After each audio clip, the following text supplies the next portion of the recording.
Kermit Smith. I'm the head baseball coach at Appalachian State University in Boone, North Carolina. I'm entering my 10th year.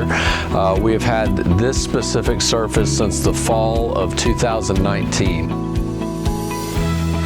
We're in a unique position to be kind of enclosed by a biology reserve, so everything on the outside, all the tree line that you see on the outside of our outfield wall, we can't go any further than that in terms of like building the facility. So what we've got, I've always said God built a really nice facility for us here because we can't go outside the confines of Jim and Betty Smith Stadium.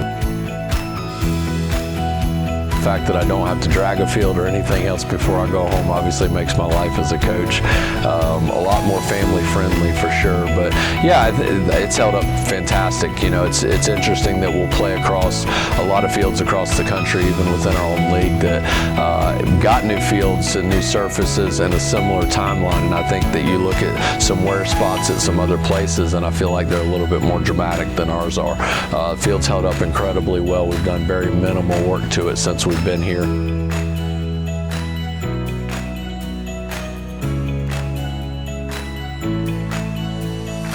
Well, you know, one of the things that we talked about in the resurfacing is we wanted there to be some tempo to a ground ball, right? We wanted it to be as real-like as possible. So, you know, the transition from, you know, the different threads from home plate to the grass to the infield, like there is a transition there. There is, if you go out there is a slight lip, you know, as you go from grass to clay. And I feel like our ground balls play just like a traditional surface would. So number one is I wanted the infield itself and the outfield specifically to play. I didn't want it to be too bouncy, right? I also didn't want it to be so slow that it was unrealistic in terms of you hit a hard ground ball, it needs to be a hard ground ball. You hit a soft ground ball, you need it to be a soft ground ball.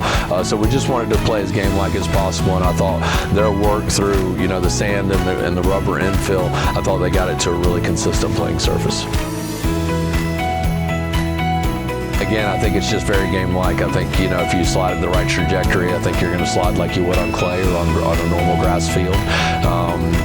I do not think that it's bouncy at all. I think that, and again, the other side of it is it doesn't grab. Like when, you know, you think about the slow play of a ground ball, you also have the slow play of someone diving on and it doesn't grab you and stop you, which I think from an injury perspective is very, very important. You talk about the awkward places that you dive, whether a glove gets caught underneath or you're sliding onto your shoulder like you want to slide a little bit, and I think this field allows us to do that.